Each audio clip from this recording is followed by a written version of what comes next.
Hello everybody and welcome back to World of Warships Legends. My name is Spartan Elite 43 and tonight we are back in the Shimakazi.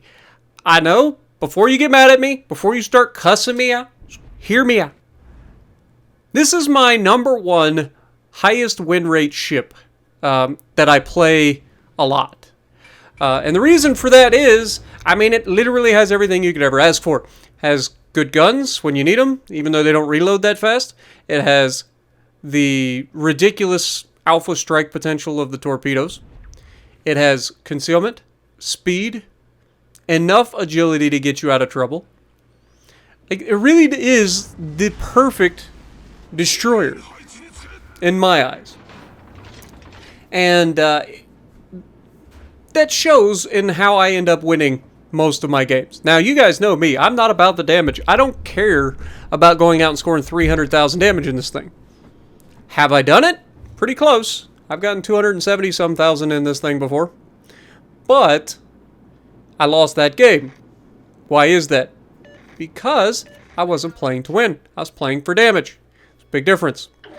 This game is going to showcase the difference between the average Shimakazis and a Shimakazi that's actually playing to win.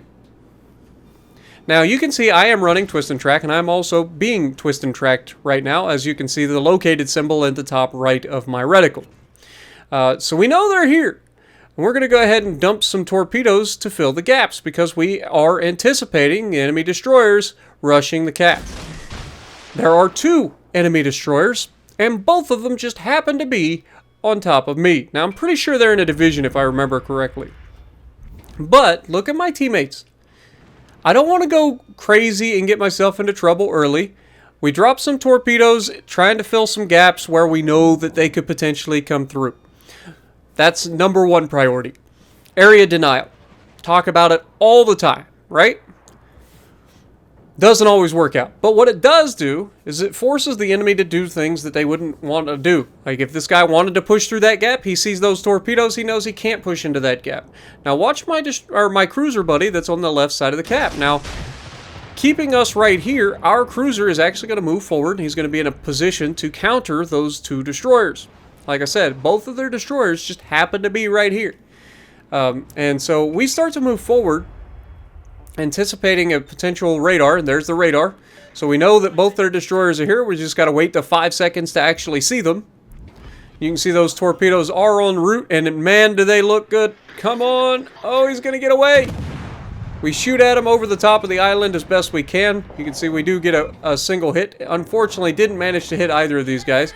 But our cruiser's doing his job, trying to do everything in his power. We got another cruiser plus our battleships behind us. This guy freaks out. He had to dodge my torpedoes, and because of that, he manages to run into the island.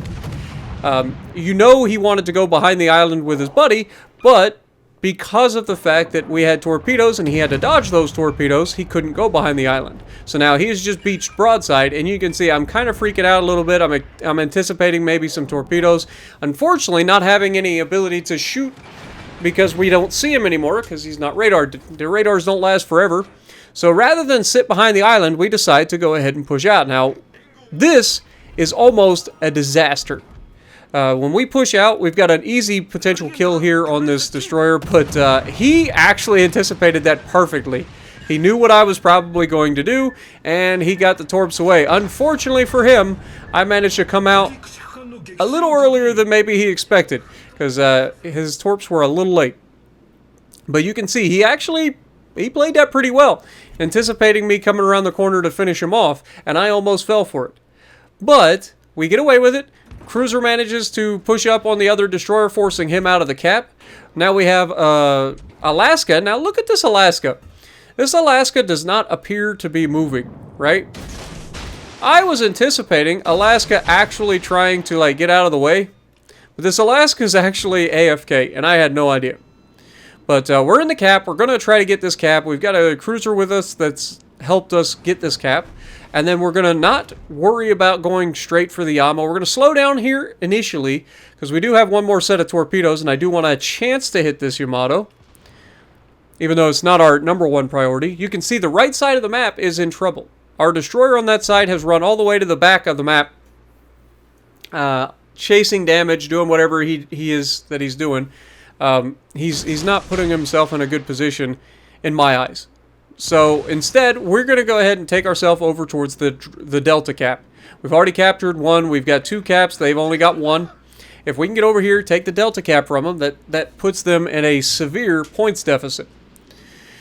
Now, this also is going to allow us to have flanks on all of these guys that are here while they're bow into our team. This is ideal for a destroyer. It allows you to have the flat broadsides of all these guys that are trying to stay bow into everybody, and usually ends up with some nasty torpedoes. Now you can see, unfortunately, Yami gets away with it. Gets turned enough that he avoids our torpedoes. Not that big a deal. It's just kind of a fire and forget sort of deal. But our number one goal here, yes, we do want to try to torp the Yama. Yes, we do want to try to torp the Alaska. Yes, we want to try to torp the Gross Occur first, but we're also making our way towards the Delta Cap. That is the primary goal here. But you can see, at this point, I'm pretty confident that the Alaska is AFK. So I'm like, okay, in this sense, we don't need to go crazy here. Other destroyer has been spotted. He's in a position where he can't really do a whole lot. We're expecting Yama to reverse, and because of that, I put the torpedoes behind him, and then we start focusing the Alaska. And I want to get close enough to torp the Alaska because I know he's not moving, but that doesn't mean he can't wake up at any point in the near future. And having a radar cruiser wake up suddenly definitely is not ideal for me. But we send the torpedoes out there. We do have one more set of torpedoes that'll come up in about 10 seconds. First set of torpedo looks fantastic on that Yama. And we already know that the other guy's AFK. So as long as we hit him with 1, I mean, you're potentially dev striking the guy, right? But Yama unknowingly reverses right into our trap. We hit him with 3 torps and kill him. Somehow managing not to get the dev strike there. He must have had just under half his hit points. But we know we have torps on the way for the Alaska, despite the destroyer smoking up and hiding him, and we are here to help capture the Delta Cap. So we did everything we needed to do, and unfortunately, Shima managed to take out our Gross Occur first in the process. But are we going to get a torp hit with the Alaska? That's the next question. Wait for it. They should be arriving any moment. And there's 1, 2, and the flood, so he's going to die. I mean, you could assume taking 2 torpedoes from a Shima to begin with is already a death sentence, let alone not being able to damage con. You don't have much health. Flood kills you. No problem. So he goes down. Now, my next thought process here would be to go over and try to spot the destroyer. However, look at what our teammate is doing. We have another destroyer here, right? We're in the same boat. There's no reason for us to both be on the same spot. Yes, there is an enemy destroyer here. But there's also a battleship and cruiser coming around the backside flank, and we only have 1 battleship back there to defend it. So this game could still go either way. We don't want to put ourselves in a situation where both of our destroyers in the same position, chasing a ghost that may or may not ever be detected, and potentially ending up eating torpedoes or getting ourselves in the same situation where we both die. Now you can see our battleship that was in the middle of the map goes down. We're going to go ahead and try to drop some torpedoes here for the GK, anticipating some maneuvers. We're going to drop 2, one on the line, 1 behind the line, and 1 widespread just for good measures. And then we're going to make our way back towards the middle of the map to try and get rid of the battleship and cruiser that are over there. Chasing the destroyer in this situation just does not end in my favor, right? We've got the points lead. Separate the ships, make sure that we do what we can to help the team, but also put ourselves in a position where we can stay alive for as long as possible, just in the off chance that maybe something crazy happens and our team goes down. But look at this guy actually launch torps on this GK. Like, look at the wall of skill that I put out. There was no chance that this guy was surviving this. None.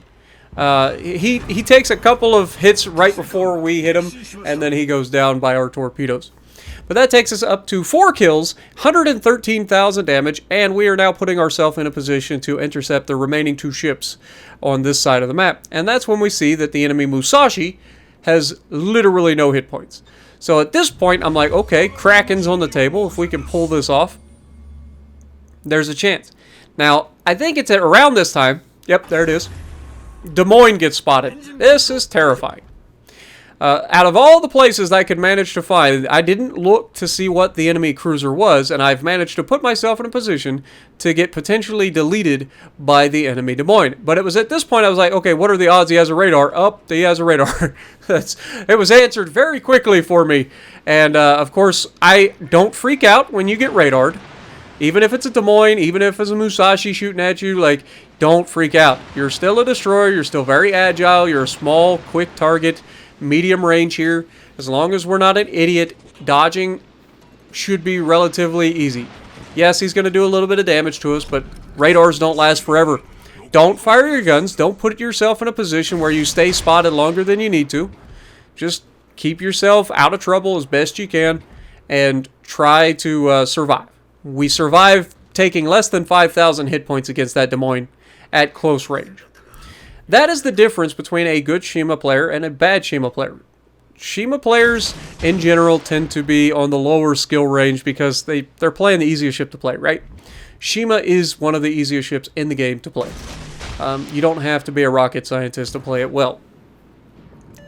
However, the problem is people just don't pay attention. They freak out over everything. The longer you play the game, the less freaking out you get.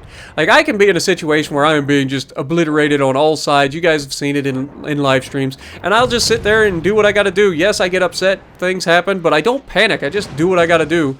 And you can see we've got a fire burning on the Musashi, which is unfortunate. He manages to turn all the way back around, which surprised me. But I'm desperately trying to get this kill. He's got no health left. Can we yoink it? Yes! Kraken! You gotta love it. I don't go for the Kraken very often, but when it's right there staring you in the face, it's kind of like the perfect cherry on top for a fun game. But hopefully you guys enjoyed. This was a good show of taking what the enemy gives you, working towards the objectives, and just being in a position to constantly harass the enemy. Yeah, you're not doing the most damage in the world, but 2800 base XP speaks for itself. And if you like what I'm doing, punch the like button, leave a comment below, subscribe to the channel if you haven't already, and as always, I will see you in the next video.